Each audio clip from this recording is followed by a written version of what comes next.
9 armada disiapkan PT Pelni untuk melayani arus mudik jelang Natal dan Tahun Baru.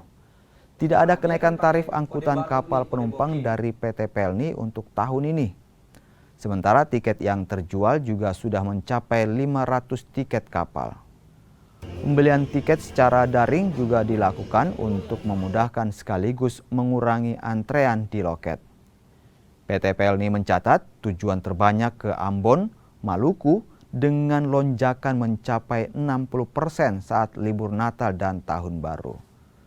Calon penumpang juga diimbau untuk membeli tiket jauh hari sebelum waktu keberangkatan untuk menghindari kerumunan.